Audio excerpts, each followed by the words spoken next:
سياسة سلطات الاحتلال الإسرائيلية المتمثلة في عزل القدس عن عمقها الفلسطيني لتعزيز تهويدها ضاعفت من سوء الأحوال الاقتصادية لساكنيها العرب.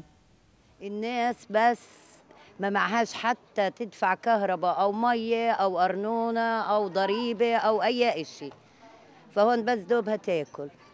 البضائع خاوية على عروشها في أسواق المدينة المقدسة، حيث يقضي العديد من التجار وقتهم دون أن يدخل مشتر إلى متاجرهم.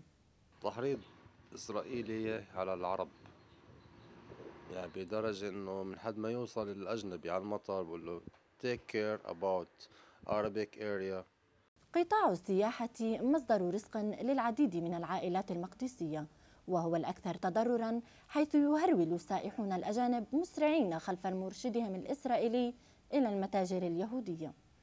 الحقيقة أنني لا أشتري من البلدة القديمة لأن الأسعار هناك غالية جدا.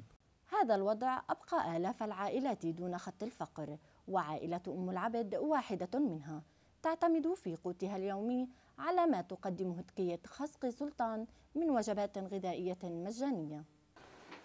كان أكلنا كله من التكية ومن الحرام، يعني بصراحة يعني مش حدا وقف مع جوزي، يعني الحمد لله عايشين هنا، بس كثير المادية تعبانين إحنا فيها. تشير دائرة الأوقاف الإسلامية التي تشرف على تكية خسق سلطان أن أعداد الأسر المحتاجة في ازدياد. في هذا العام بلغ عدد الأسر المستفيدة من صندوق الزكاة ومن خلال لجان الزكاة التابعة لإدارة الصندوق أكثر من 7,000 أسرة في المدينة المقدسة والمناطق المجاورة لمدينة القدس.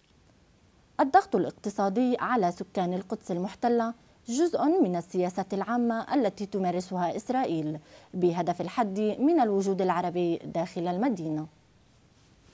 القدس قلب الصراع العربي الإسرائيلي، والتي تحاول إسرائيل جاهدة إخراجها من قضايا الحل النهائي، وذلك بتضييق الخناق على الفلسطينيين والاستيلاء على المدينة دون ساكنيها العرب. سماهر حجازي، القدس المحتلة.